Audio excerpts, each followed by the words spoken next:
Hey everyone, it's Dr. Rick, and thanks for coming. The idea I'm going to talk about today is vitamin C use, and I'll present the information. It's not my favorite supplement, but I'll present the information. You can make a decision on your own.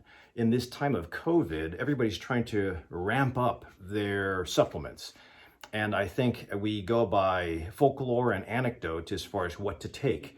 I, in my clinic, like to look for deficiency and then supplement to fix the deficiency. Now, if there is no deficiency or very difficult or high-priced blood tests to get to find deficiency, I might just go ahead and wing it and give the supplement, assuming that most people will be low.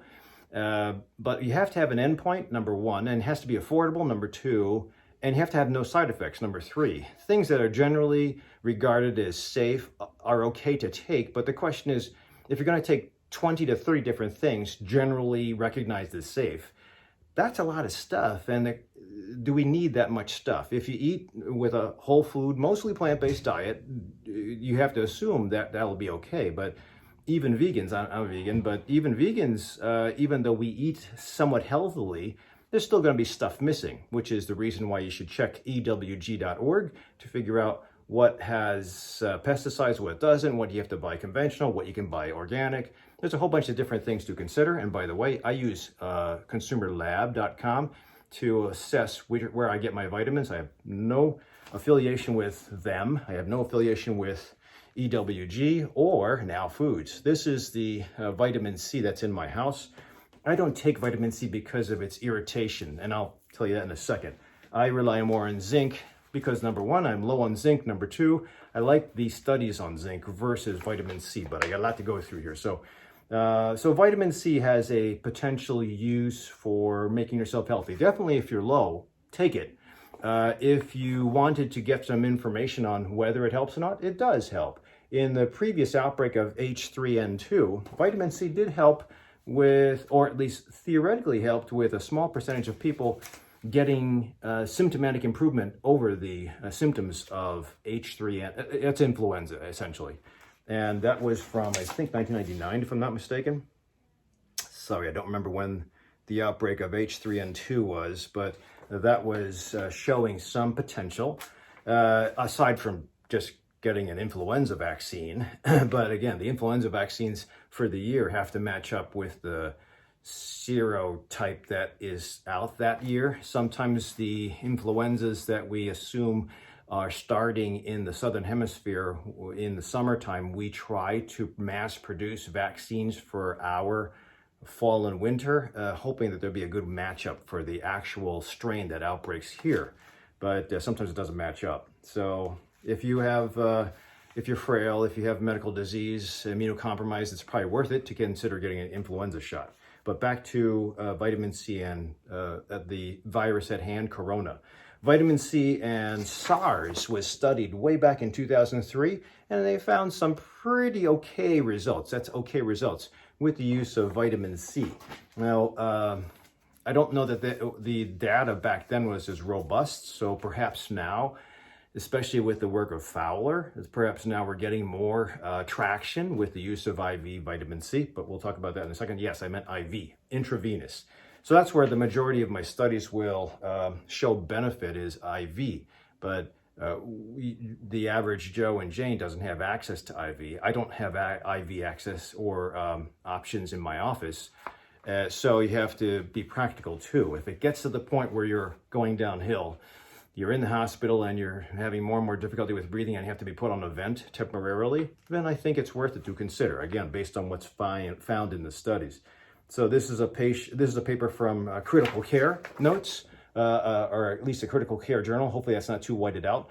But this was using 15 grams per day of IV vitamin C. And for sepsis or SARS, it did help, or it shows favor. The results, I didn't get the results yet, but it did show favor. So it's being studied. That, in addition to the HAT and VITAS study, that's where they use IV vitamin C, thiamine, and hydroxycortisone, or methylprednisolone, I believe. So the three things seem to show an improvement over outcome if you give all three in IV form I believe it was every 6 hours while you were going downhill in sepsis. But again, we have to wait for the data to be peer reviewed, for the data to be fine tuned and data mined. So you have to always wait. But at this point in time, that's how, I guess, desperate we are, because there's no treatment plan.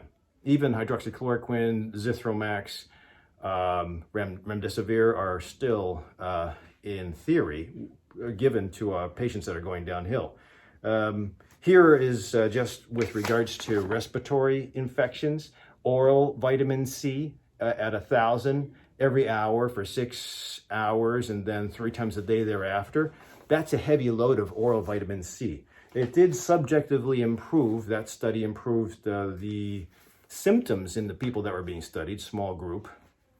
But you have to take into account there might be placebo as well, because I do think that taking 1,000 every hour for 6 doses and then 3 times a day could give you some symptoms, so you can kind of figure out, okay, I'm probably in the test group, I'm not in the placebo group, because that's the side effect is it does give irritation, which is why Fowler found, this is Fowler's paper, pretty good, robust paper, a lot of good information on the pathophysiology, the mechanism of action, and his theory about how high dose IV vitamin C would help improve people that are going through sepsis. So Fowler did studies with animals, mice mostly. It sounds kind of brutal, but he gave pellets of feces with their bacteria and injected that solution into the peritoneum, into the bellies of mice, and caused the sepsis. And he gave half the mice nothing, and they gave the other half IV vitamin C at I don't remember the milligram per kilogram ratio or formula, but he found that the mice that he gave the IV vitamin C had better outcome than the mice that did not get anything. So the assumption or the extrapolation was that if you gave that same milligram per kilogram dose to humans, they might fare better. So I like that's how animal studies start. And just as a FYI, so there was potentially good outcome with the animals. So that's phase 1. Then you have to put it to humans, phase 2. So you guys will probably be very well versed with that as we come about with designing or finding a vaccine for COVID in the next few months to the next 2 years. So just that study alone, pretty decent, gave a good argument. And for those of you who don't understand studies, this was something that was approved by NIH, the study of vitamin C and the study of vitamin C with acute respiratory illness. This came out to $864,038. That's the direct cost for the study. In addition, there's $144,000 something extra bucks for the indirect costs. So that's close to $1 million just to study vitamin C. That is a lot of money just for that. And it has to be approved, and then NIH has to pay for it. So that's where our tax dollars go. So you wonder, why don't you just do a study on something else? Well, it costs a lot of money. You have to have proof in concept presentation to a governing board that will give you the money. Once you're given the money, then you have to prove it in phase 1, phase 2, phase 3 trials, and it goes on to be possibly mass produced if the outcome is approved by FDA. So there's a lot of hoops to jump through, and because of the COVID epidemic and the crisis, the hoops are being sped up. So that could be a good thing. It could also be a bad thing if there's side effects, like what happened with, I think it was the vaccine that was released in the Philippines, dengue. I think we had some deaths because it was released without fine-tuning it before. But again, it was an underserved population. So still, deaths are deaths. This was more animal studies with regards to the use of vitamin C for vitamin C deficient mice, and it showed benefit. I don't remember if they used what's called knockout mice, where you take the mouse, genetically take away the receptors, and then you start studying it or not.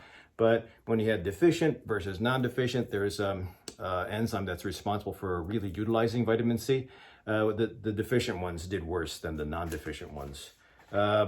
Again, there's just the idea about the vitamin C. This was super thick, but great information on the doses of vitamin C that you normally would go through as far as eating. You're supposed to have daily allowance of up to 100 milligrams a day. I think it's 90 in men and 75 in women. And you can get it in food form, broccoli, kale, cauliflower, red and green peppers, I think tomatoes, kiwi, strawberry.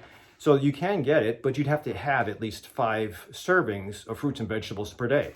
And you know how I keep on telling everybody, try to get 10, and nobody does it, so compromise by getting 5. And honestly, most Americans don't even do that. So, and you have to know, it's not just eating one little strawberry, you have to have a full serving. So you have to know your serving size, you have to do at least 5 per day. Really, most Americans should be taking 10, but theoretically, with what I just mentioned and a couple other things, you should be able to get it in your fruits, in your food sources. But because the food sources vary, especially if you're sheltering in place, you can't get to a convenience store, 7-Eleven, or you can't get to, or your local grocery doesn't have it. That's when I just say, rely on the amount that you take so it's more regimented and it's more guaranteed than you take it every day. So good study. Again, this is more natural dosing. It's not with high dose IV, excuse me. And finally, the effectiveness in using, well, not really, but there's the last study that I have. Again, there's a lot of information that says it could be effective, it might be effective, it is effective. You just have to sift through the data on your own. So if we have, here's the thing, if we have no treatment plans available, then even natural treatments might seem fair to consider, because there's no other treatment plan. If there's no treatment plans, that is where the old school mentality of just staying away, wearing a mask, avoiding using social distancing will help, because that's always helped. Once we get vaccines underway, once we know that after peer-reviewed trial and error that certain antibiotics do work, hydroxychloroquine does work, then we might be able to ease up on those social distancing issues. But as of yet, and it probably won't come out for a couple of months into maybe 2021, all we have to rely on is social distancing, masking, relative stay at home, and supplements. So if the information and data is overwhelmingly positive, I'd try it. If it's kind of mediocre, you can see, as long as you don't have any side effects. So the previous videos I've done, I'll put them down below, on zinc, quercetin, EGCG from green tea, pretty decent because of the use of zinc and its ionophores with the COVID from before, 2003, or at least the regular coronavirus studies. So I think in the case of those, I'd say I do it. I mean, I would suggest it, and I do that. As far as vitamin C, well, the biggest side effect, if I didn't mention it, is that when you do high dose oral vitamin C, gastrointestinal symptoms, bloating, diarrhea, nausea, vomiting can occur. The biggest side effect with zinc and sometimes quercetin is, yes, nausea. That's why I usually suggest that with food. If you can't take zinc, if you're copper deficient, if you have an allergy to quercetin, that's a bioflavonoid, then, or if you don't like the caffeine that's usually found in EGCG, I'd say vitamin C might be good, but you're gonna have to go high dose, and you just have to make sure you don't have any of the gastrointestinal side effects that come with it. So there's an abounding amount of information that says that certain vitamins will probably help you. Vitamin D, I put that on my previous video too. At pretty high doses, does help with influenza, so why not, as long as there's no side effects. The best thing to do is, if you have good insurance, get some levels done. I don't usually use vitamin C levels, but I think it's worth it. I have some chemotherapy docs, some integrative doctors like the Keith Block over in Evanston. He always does a vitamin C level before he starts people on chemotherapy. I think it's reasonable. I have he and also a colleague of mine at Lexian Brothers. They both do IV vitamin C, and they have had very good response with making people feel a little better coming off of the IV. So just a subjective improvement. And I think I mentioned before, I took a patient over to Keith Block's center that was going downhill with her colon cancer and her spread. She was stage 4. But she got a big hit of IV vitamin C a couple of days before she passed away by Keith. And she did great. Whether that helped her that day to get a little bit more away from her obtunded state, or whether it was just placebo, it doesn't matter. As long as it's affordable, did not cause any side effects.